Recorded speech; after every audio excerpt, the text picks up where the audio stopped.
My name is Paul Nunes-Dier. I'm a certified professional facilitator from the IAF, which stands for International Association of Facilitators.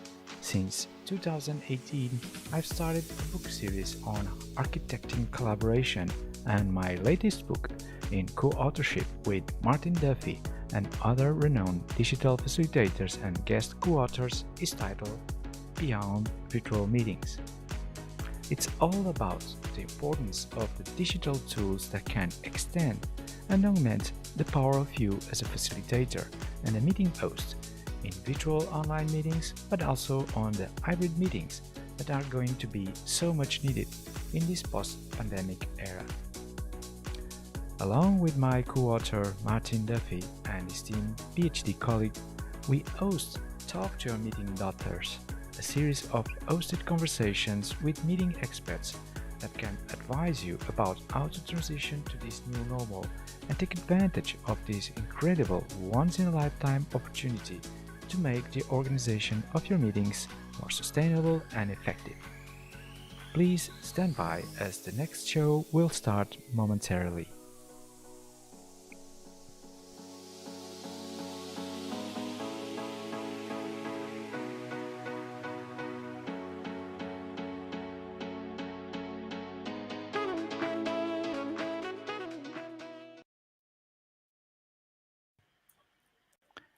Greetings, everyone. Welcome back to another episode of Talk to Your Meeting Doctors. It's so good to be here again with all of you watching us right now, and again with my co-host as usual, Martin Duffy, and again with our guest speaker, Ruud Jason. Good morning, Martin. Good morning, Paul. Good morning, Ruud. You're very welcome back after our fascinating conversation the last day. I'm really looking forward to having a follow-on and probably a deeper dive with some of the themes or topics that you brought up with us. Oh, thank you, Paul and Martin. It's a treat to be here for round two. That's awesome. That's awesome. And we normally start our episodes with a question that we asked already, Ruud, last time. But maybe, Martin, you can start to ask this question again, and we discover something else from Ruud's fantastic life. Yeah, well, there was a musical inspiration to our previous question, Ruud, or rather a musical inspiration to your response. We learned some fascinating background on your musical history, playing trumpet, and more particularly on your record-breaking contribution in Switzerland with the Alphorn of all things. Are there any other little tidbits that you might have in your past that people would not generally be aware of? Oh, that's a challenging question, Martin. I think there's one question that I'd like to ask in return, right? Because the curiosity you have about my background is a curiosity I have about our second take. Sure. In a book that we wrote called Design to Change, we open the conversation with a question, and the question is: a good conversation can shift the direction of change forever. Would you leave it to chance? Cool. Absolutely. I love that. I love that, Ruud, because that brings us into the core of what we are up to here, trying also to create the foundations for the architecture of collaboration. As I recently published in an article, these conversations and these interviews I'm having here with Martin is a meeting expert that I admire so much. And this is also a source of inspiration for what we are all about here. And Martin, and you didn't leave it to chance, right, Paul? Absolutely. We took a hardcore decision to say, okay, now let's have the next one then at that time and regather, and so chance encounters, I don't know if they exist, but sometimes they're planned. Absolutely. I'm curious to learn more about how you develop your own canvas. But as Martin proposed, let's watch, and for our viewers, watch the summary of the last episode so that the viewers can gain a little bit of more background of where we are right now. If you may, I'm going to start sharing here the last the summary that Martin made on the episode, for your enjoyment and also for your gaining a background of the past conversation. I hope you enjoy this video. Paul, you introduced Ruud as a designer of time, which is a fascinating way to think about our meetings and our events. Ruud, you immediately distinguished between event management versus event designing. And let's focus then on event designing. You introduced us to the idea of needing more time to do what? And we can make choices, we can create value. You summarized with crafting, quantifying and celebrating the value of time. With that in mind, you then introduce us to the event canvas, which is kind of your core philosophy, if you want, if I've interpreted that correctly. And you mentioned two key elements to that, the idea of multiple stakeholders and bringing about behavior change. Now, you did mention that there's a 14-step element mixed into all of that. So obviously, I'm really parsing out something quite big into something very small here. You then introduced us to the story behind the book that yourself and your colleagues wrote about 9 years ago with the 8-year-old, which introduced us to the idea of generational perspectives and how the different perspectives of the participants in events need to be taken into account. And you again brought us into the idea of stakeholder analysis, empathy stakeholder analysis, or empathetic stakeholder analysis. You mentioned, but we didn't get to explore the idea of the collective brain, which is a theme or a topic that I'd really love to come back to. And I have a personal interest in that from my own background. We might come back to that another day, Ruud, if we could be so bold. The challenge of getting time to think was a key question that you spoke about.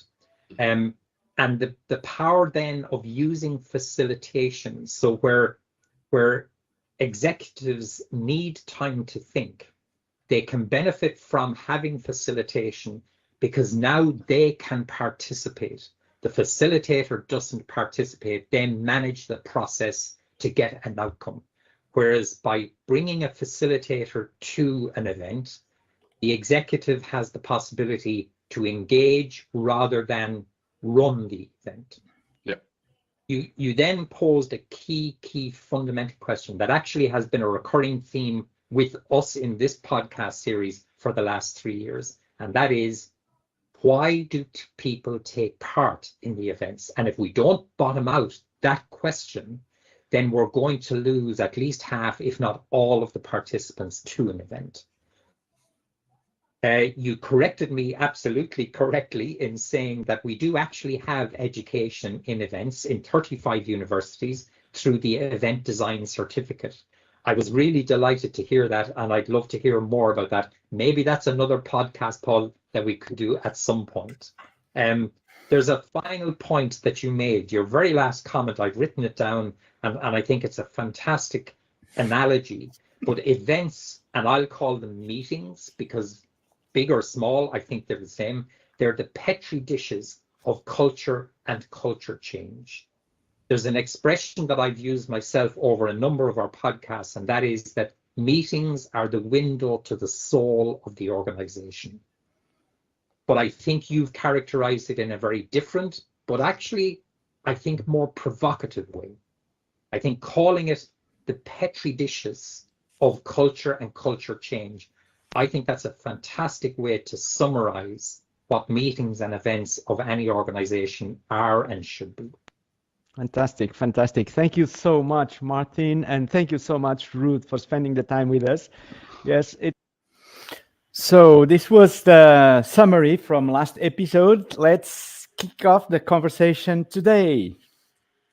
Dive straight in. Yeah, that was a whirlwind, Ruud. We touched on a couple of really interesting themes or topics.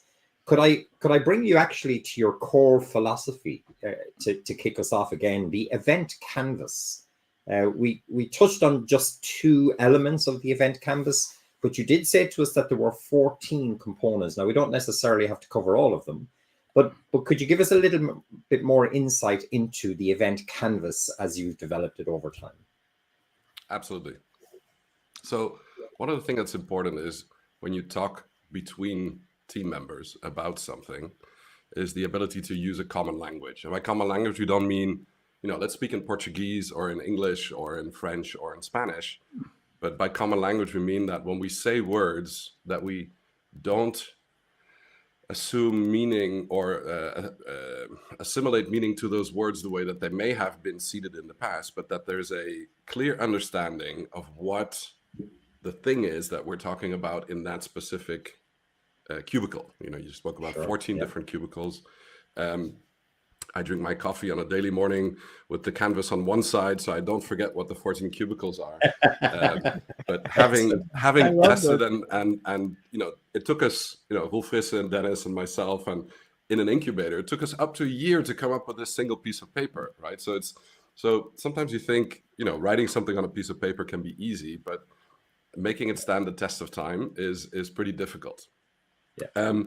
To go back to the music that you recently mentioned, Martin, music really only has 5 things going for it, right? They are 5 lines, 5 perpendicular lines, and somehow we manage, with the millions and millions of tunes out there, to capture it on that very simple structure that people can interpret. Now, that fascination led us to think, how could composers and non-composers and conductors and musicians, we orchestrate meetings and events together. How could we bring these people together on the same page? And so when we crafted the canvas, the core principle there was the behavior change, right? So what you'll see is there's 3 steps to the 14 cubicles. The first step is the change from the entry of the event to the exit of the event. And so the change part is really important to define because the change is different for different stakeholders. And so if you look at entry behavior, which the camera and the microphone can observe very clearly, right? Mm-hmm. You can record and document what's in the opening frame. How do people walk into this event? They come in with a series of expectations, and they have some gains that they have to get out of this event. So this is like how they come in. As they walk out, people are expecting some gains for being in that session, just like in this conversation we're having here. And they have a level of satisfaction, which is offset against the level of expectation before they started the event. So let's pretend that those 6 cubicles are the change, right? Step 1. Step 2 are all of the design restrictions, everything that limits what you're trying to do. The commitment in time, the expected return, the cost, right? The fixed and variable cost that's involved in attending an event, the revenues you're expecting from it, from that stakeholder perspective, the jobs that it gets done, right? Because at the end of the day, people go to meetings or go to events to get jobs done, to get stuff done. Functional jobs, social jobs, emotional jobs, and basic needs, right? The last thing that's in the frame part in that second step is called the event promise. Now, Paul has a Christmas tree behind him, right? Out of the 3 of us, that marks a moment in time. And very often under the Christmas tree, why are we so excited about it? Is because there's gifts underneath that you open and you go, oh, what's inside, right? And it could be the promise of having the family together. It could be what's actually in the box that's important to you. Or it could be the moment that you give the box that's more important to you. And all of these things are what events can do, right? So those 6 elements, right? The commitment, the return, the cost, the revenue, jobs to be done, the promise, those frame, limit the design and put restrictions on what you're trying to create. And restrictions are the most wonderful thing you can have as a designer because they make you creative as a team. Those are the 12 blocks you were talking about before. Now there's 2 blocks left. And for the 2 blocks that are left, I'm going to use the concept of time for a second, right? Because the concept in the middle is actually the hourglass of how you spend your time. There's a series of experiences. In this conversation, you experienced a recording of our past conversation to recap in 3 minutes what we talked about in 1 hour. And as a result, we learned what the 3 key points are that came out of it. And so on the bottom, if this is the experience, then this part is the instructional design. What are the skills, knowledge, attitude, and people learning that happen as a result of going through the experience? And as the time passes for your event, and as it falls through the funnel, you are learning, you're filling your cup of skills, knowledge, attitude, and people learning that you're going through. And that's the last part, which is really the prototype of how you do the meeting. because you could take a really big flask that would have more time. You could use a clock, which is just a different prototype to measure time, or anything else that would kind of represent that. So there's always multiple ways in which you can get things done. And so what's really important, I think, in the creation of the canvas is that it represents the ability for a group of people to park the problem outside of themselves on the wall. We tend to use big A0 size posters. Mm-hmm. And then what happens in that sequence is that people actually look at that poster together and they go, okay, now let's put Post-its and 7 people together, facilitated by one person, add to this in a very systematic way to create a narrative together that when you do that together, you are able to then take those 3 elements, right, from the change, right, that we talked about, the frame, and then the prototype in the middle, which is that hourglass of time that passes by. And then together, those elements really form, you know, the concept of change, frame, prototype, which is actually the concept of event design. And so if people do that together in a group, they're able to design things very systematically. And they go through that process, you know, in a certain order and sequence, so that from articulating who is the stakeholder and what ideas do we have, being able to define and empathize with those stakeholders, to define the behavior change, the delta, to then create multiple prototypes, to then actually define which prototype do we think is going to work best, to then be able to plan that out and have the narrative ready, carried by the group of people. That's really the concept of putting thoughts of a group of people outside of themselves so they can look at it, reflect on it, and not be against each other when my idea seems better than your idea.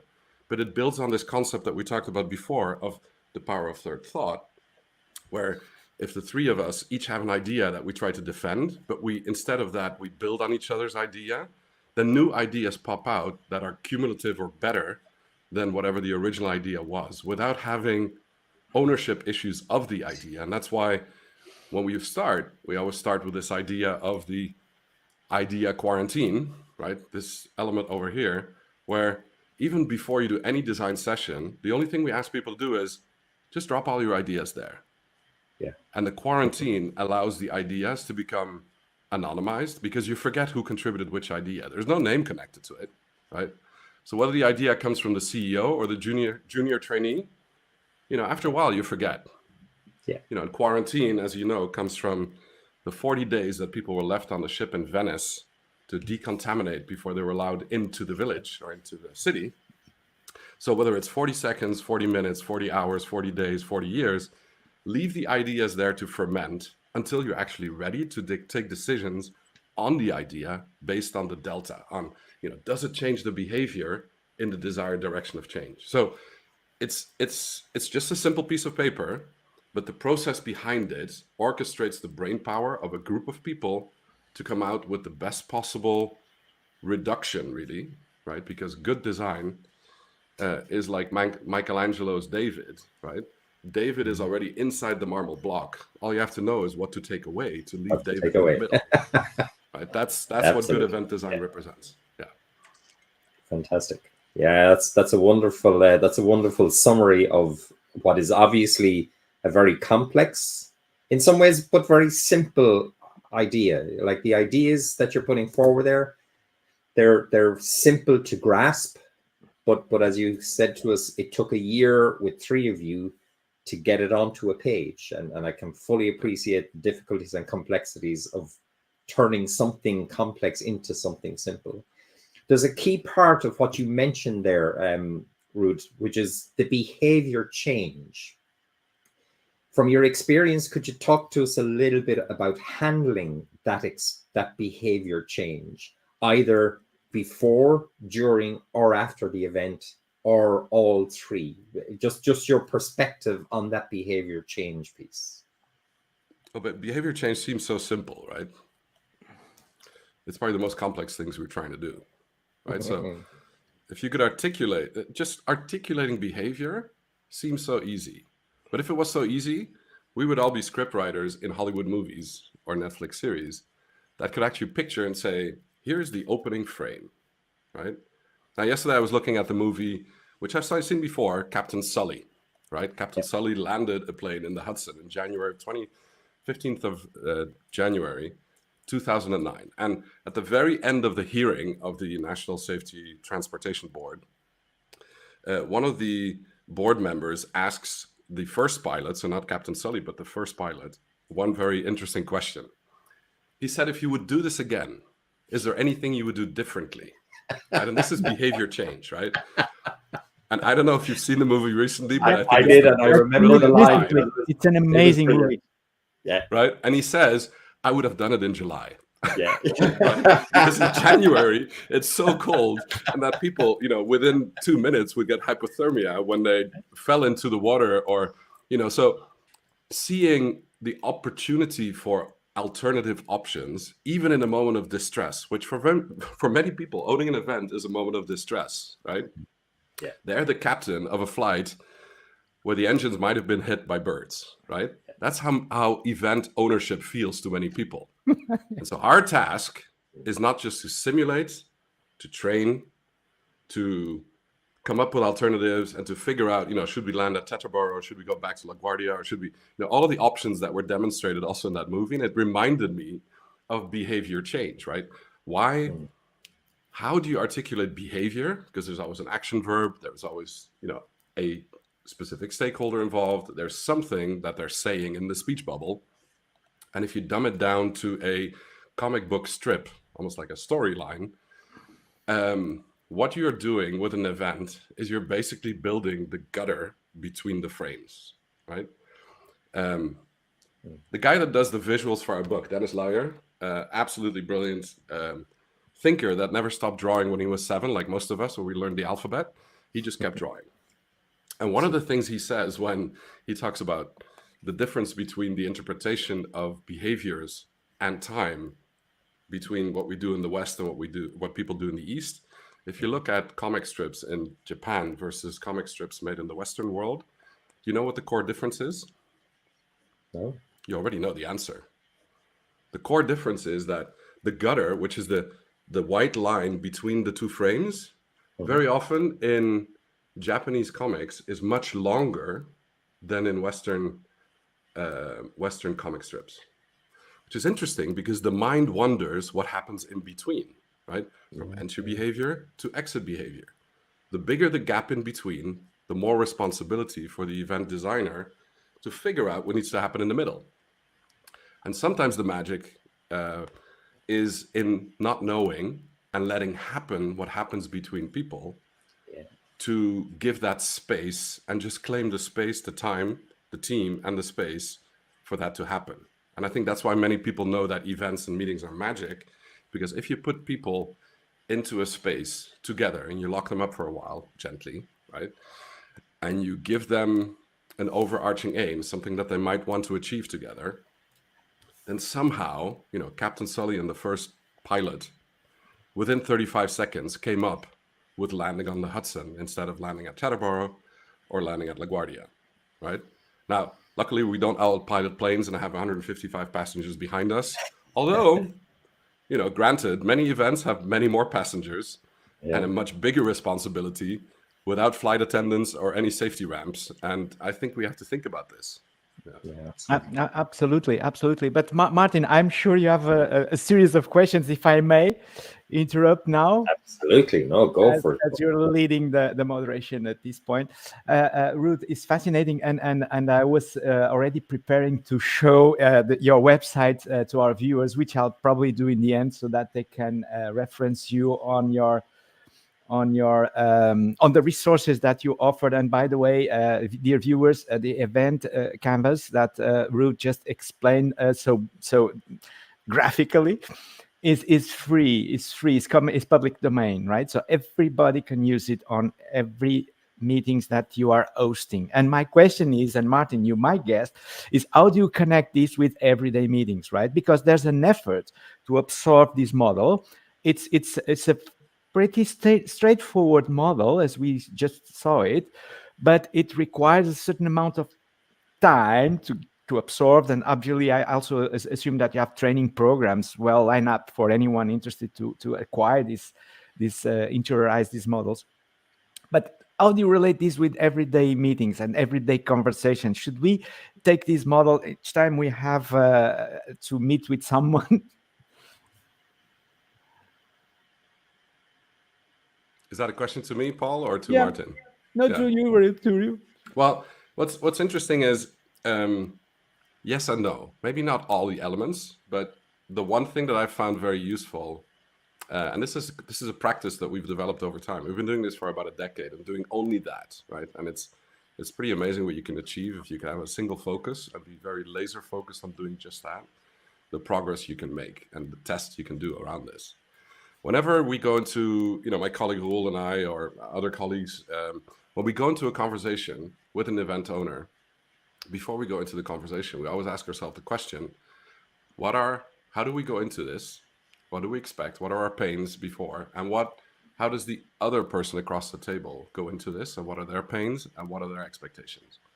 And at what point after this next meeting, whatever, it might be a 50-minute meeting, would we find this a good investment of our time, right? Would this be a good return to have spent those 50 minutes of the other person and of ourselves? And we actually say to each other, here's our exit behavior, these are our gains, and these are the level of satisfaction versus our expectation. We just say it out loud to each other. Because very often you walk away from a meeting like that and you think, if it's very positive, our bias implies that you might have gotten much more out of it than you actually did, right?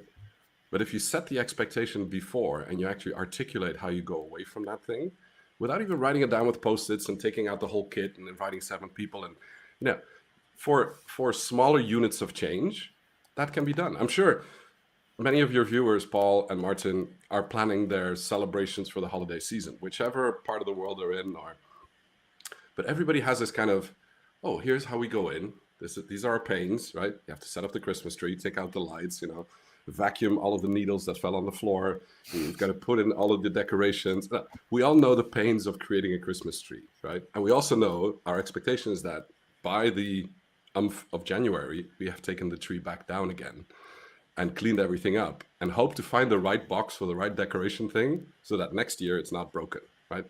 These are things that we all go through and we can predict how they go. And so the challenge, I think, here is the mental model, as it's called. If you really become very proficient, you can do this in your head for yourself. But here's the bad news. Event design is not a solo sport. It cannot be done alone, right? You might be able to fly a plane solo, but there's never just one captain on a plane. There's always a co-pilot. And actually in this cockpit for event design, we recommend there to be 7 people who think and 1 person to orchestrate the thinking. Because the ability to come closer to the truth, if the stakes are higher, or the group of people you're serving is bigger, then you need to, as we call it, invest 1% of the total event time. Total event time being, let's pretend those people were flying from LaGuardia to Charlotte, right? And it's a 2-hour flight. And there's 155 people times 2, right? That would mean 310 hours. Am I saying that correctly? No, 410 hours, right? Of total event time.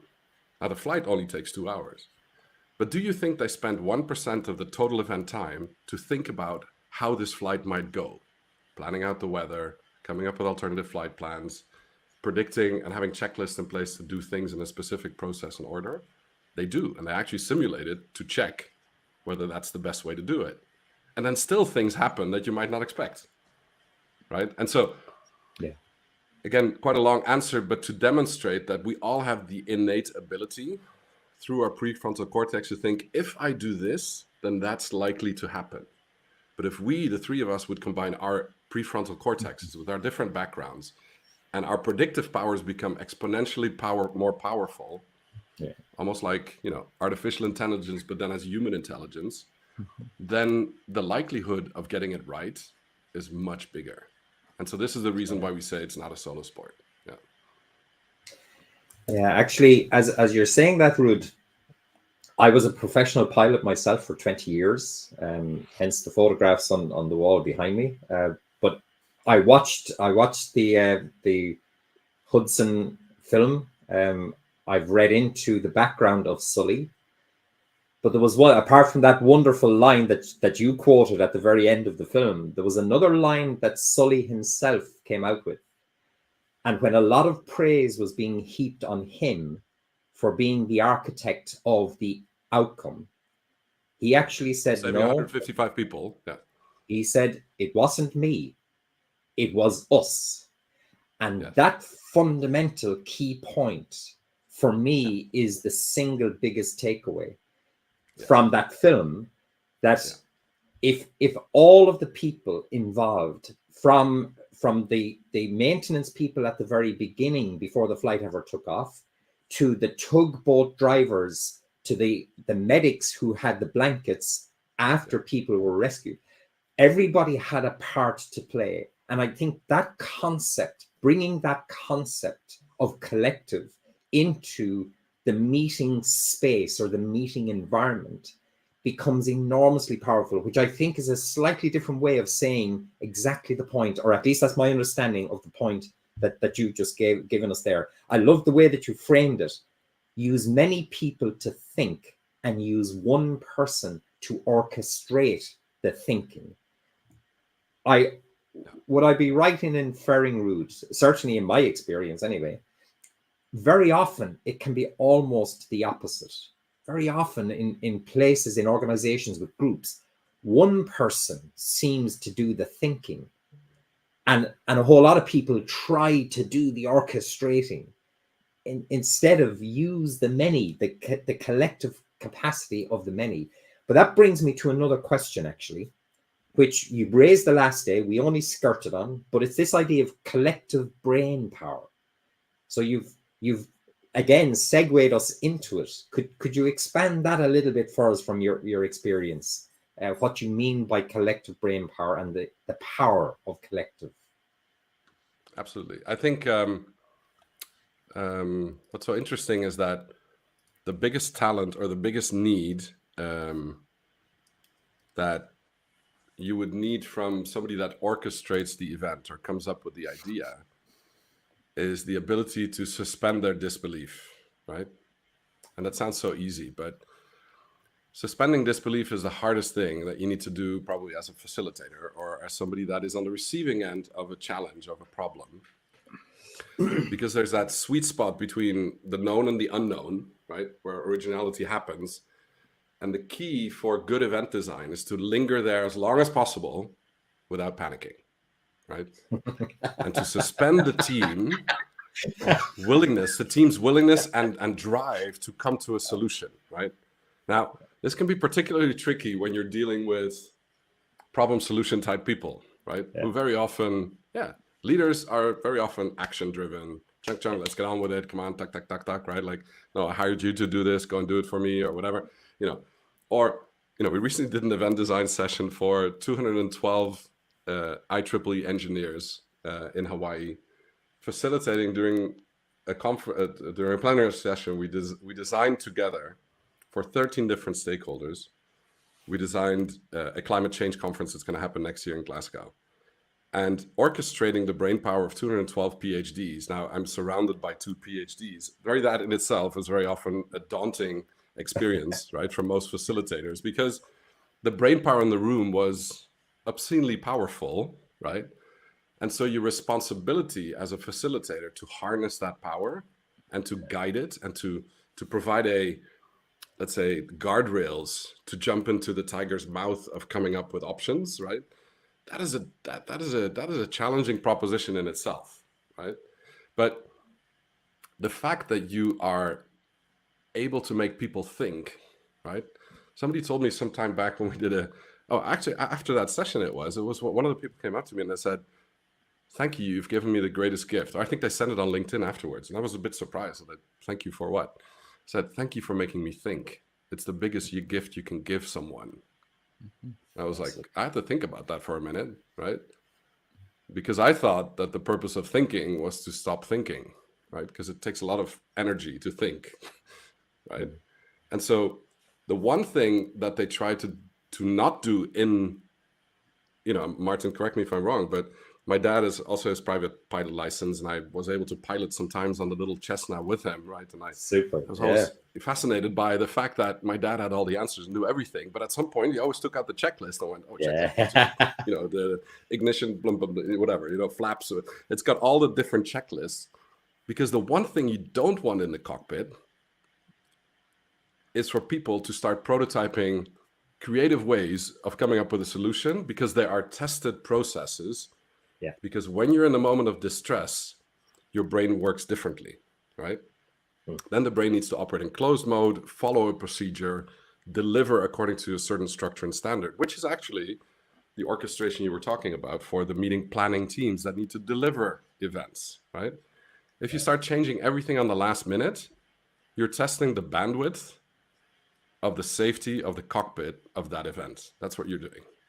Right? And unless you're in a simulator, I would recommend not to do that. Right? So maybe back to the collective thinking power. You think before you come up with the options and the prototypes, you create processes and things and Gantt charts and all the stuff that needs to happen to create the event. But once you agree on that and validate which options are the best, then you're in closed mode and you're in delivery mode. You don't design as you walk into the room and say, you know what, I think we should, you know, or the leader comes in and says, the piano's got to move to the right of the stage. And oh, but we have to get it tuned and this and that and the other. And maybe the pianist is right-handed. And if you do that, whatever, there's 20 million reasons why it's on that part of the stage. It's probably been thought about. Or somebody says, let's change the room setup, right? Because I'm creative and, you know, I'm the facilitator. So, you know, I never use tables, right? Or whatever. We all know this, right? And the question is, how much effort do we put in the 1% of event design time ahead of the event to make sure the 100% of total event time is well spent? And claiming that 1% time is the minimum, the least we should do. Because if we don't do that ahead of time, we're not actually valuing the time of people that are coming to the event properly. If you waste 1 minute of their time times 155 people, that's 155 minutes you've just wasted, right? This is the guilty conscience that a poor design or no design, you know, there's no such thing as no design. Something's always designed, but it can be designed at various levels of, you know, quality. There's an interesting, because you hit my sweet spot, Martin. Yeah, well, let me keep hitting your sweet spot then, because there's an interesting extension of that idea actually, that's conjuring in my mind. So if we invest a lot of time in the thinking process, the planning process, working it out, but then at the event, if things don't play out or don't pan out, actually, by investing time in the preparation, we've prepared ourselves to be able to think more constructively and more positively on the fly. So let's go back to the Hudson. Let's go back to Sully. They followed their checklists, but a key part of his personal contribution was he turned on a particular power source that wasn't in the checklist and that wasn't in the sequence of events that would normally happen. And he was working off his intuition. But the point is that by having done a lot of preparatory work and invested time in the preparatory work, we are now actually, as a collective, at meetings or at events, we can be prepared for the unexpected. And when that unexpected happens, the lights go out, the power fails, we need to revert from technology to chalk and talk to the piece of paper. We can do it without losing our way. Is that a fair point to take out of it? I know you didn't say that, but that's what I'm inferring out of it. I'm totally with you on that. And I think back to the music analogy, right? Where good improvisation or interpersonal cadence, right? When does magic happen in music? It's when the mastery of the instrument, the agreement on the form and the structure and the harmonics and the cadence in which things happen, like in jazz music, for instance, only then, when you master those three, can you improvise on top, right?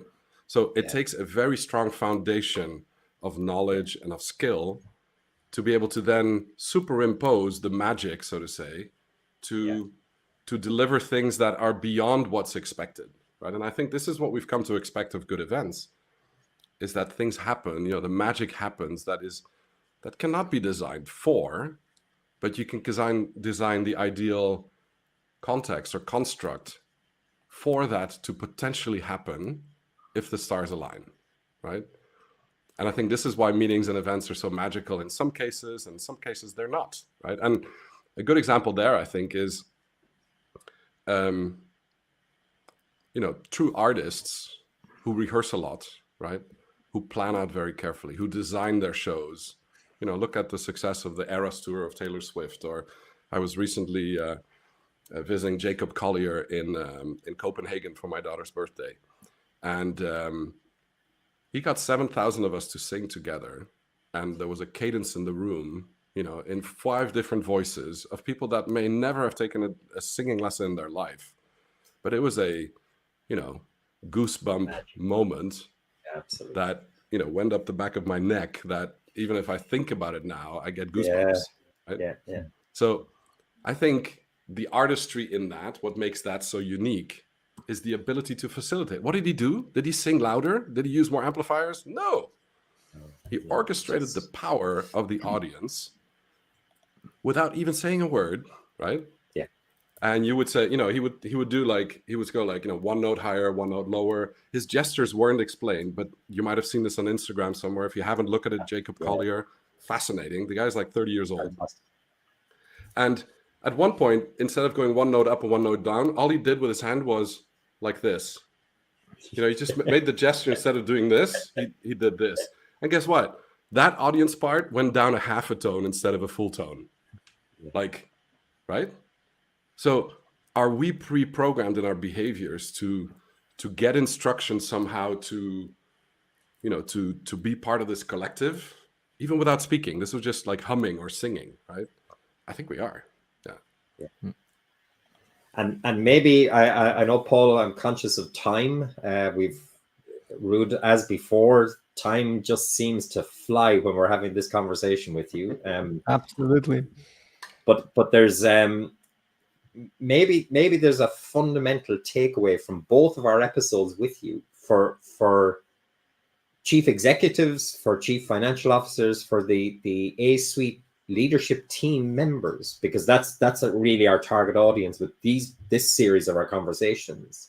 Yeah. And that is, if they focus more on being facilitators of the collective power of their teams rather than being the explicit overt leaders of their teams in the meeting contexts. So I'm not trying to usurp or take away their overall authority. That's not the aim of the exercise.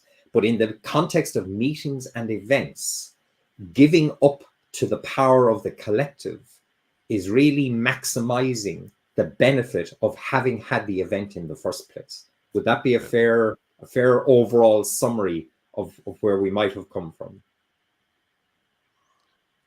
Yeah, and I think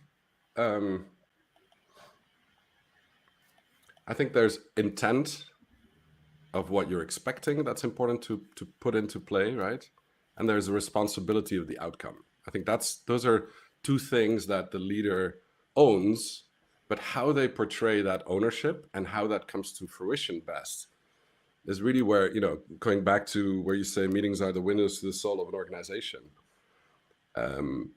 Martin, I think that's what the leaders ultimately are responsible for, right? So that they create the petri dish that could be the meeting, or, you know, the thing where these group of people get together.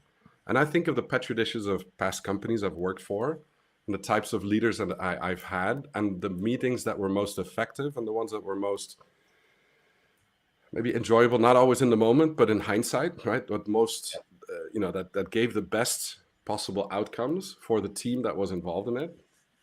And really there, it's about being a culture builder, culture bearer, by setting the context and figuring out the harmonics in a team, right? Which is hard. You need to find how people tick together best, because once the harmonics go against each other, it becomes painful to the ear and to many other parts of the body, right? So, yeah. Finding the harmonics and the overtones, that's the hardest part, but that's what sets good leaders apart from mediocre ones, is being able to distinguish that in your team and creating that ideal petri dish for your situation. Absolutely. And dear viewers, you have to also think about releasing the power. You are not going to do that for nothing. You are going to do that whenever you have a process that you can trust. And that's what I think Ruud is offering, is a reliable process you can trust in order for you to release the power and get the collective brain to operate for you. That's the real secret on events. And I'm telling this because, my friends, and maybe this is something new for some of you, but I am a user of the event canvas. Whenever I have a critical event, I take these resources. It's online. You can get it on the event design website. But if you put event canvas, it's so available right now that you can extract this canvas, very useful canvas for you to follow before you're planning your event. Ruud, is anything else you would like to say to our viewers in case they want to know more about this and your training offers, whatever? And Martin, I think you in the end will have to summarize this one as well, right? So Martin, sorry for making that task maybe harder. Let me try to summarize why we do what we do, or why we use the event canvas, right? So and let me put that in my screen. Maybe Paul, if you could maximize my screen, and I can explain kind of the reason why people would apply or use this event canvas that Paul was just talking about, is because if you consciously design with a team of people, then you get a committed team that stands behind it, who are able to articulate an event story on a single piece of paper, right? So those are really the three things that come out of the ability to go through the process of event design systematically, which, like you said, Martin, it might look complex if you look at it at the screen now, but it's actually quite simple. Within 2.5 hours to, in a complex event, maybe 4 hours, you can go through this because it gives you those 3 steps from change, frame, and multiple prototypes that you need to step away from this situation where, people are blaming each other for all the stuff that goes wrong and put duct tape on all the things that kind of didn't work. What you want to do is say, okay, guys, let's claim the time to go and design together, right? To frame, to define what we're changing, to create the design frame of restrictions, and then come up with ways in which we're going to spend each other's time. Because whether the problem is small or big, right?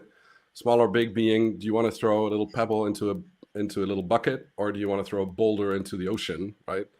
It depends on the challenge you have. At the end of the day, it's all about getting the right team to think about these things, and then being able to let that sink in a way that the team supports the decision that's taken, and the leader has choices, right? People don't want to be confronted with a yes/no binary choice, right? Here's what we should do. I will find 12 reasons why I think we should do it differently.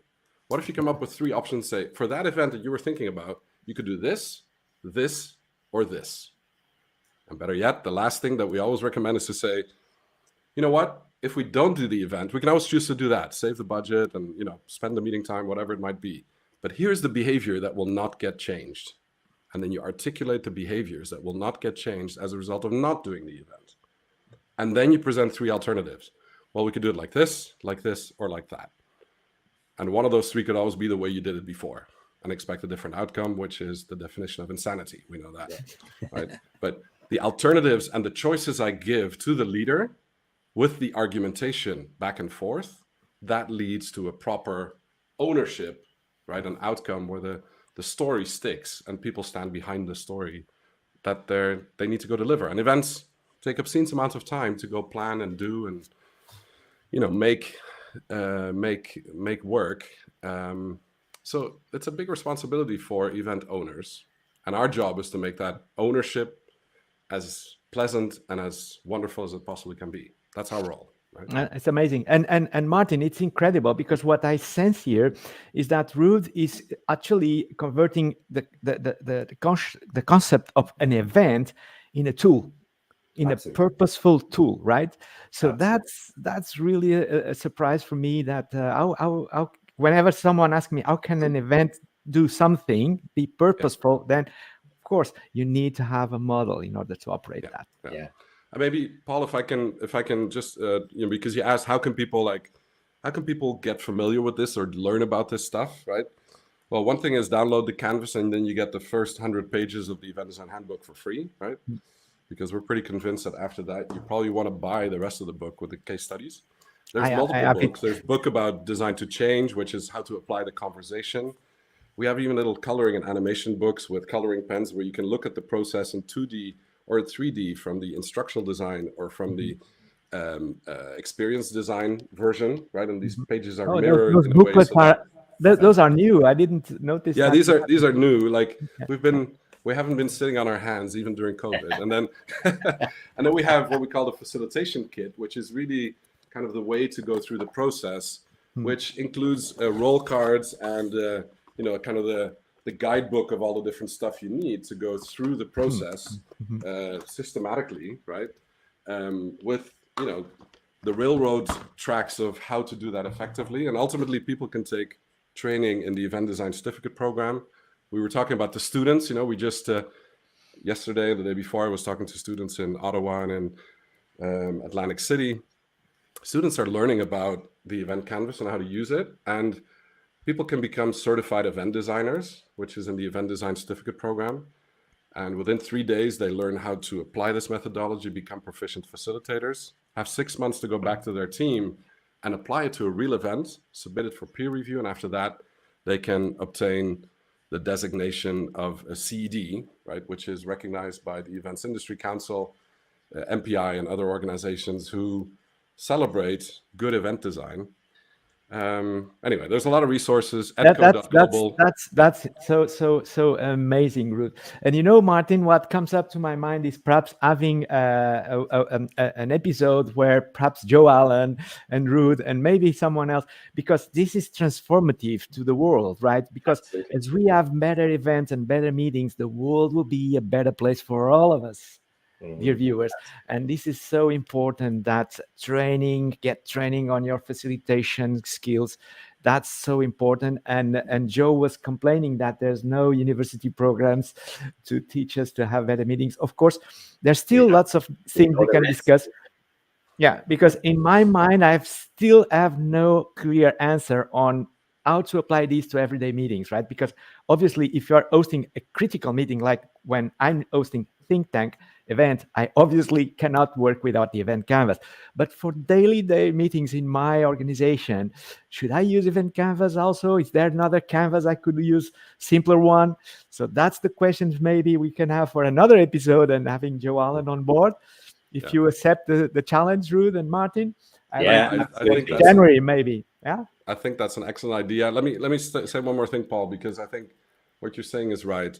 A meeting that occurs often is worth designing once and blueprinting into the future. I think that's an important concept, right? Yeah. The other one is events, or the types of events we don't like.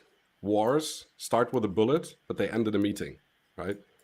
Now, think about that for a second, right? Yeah.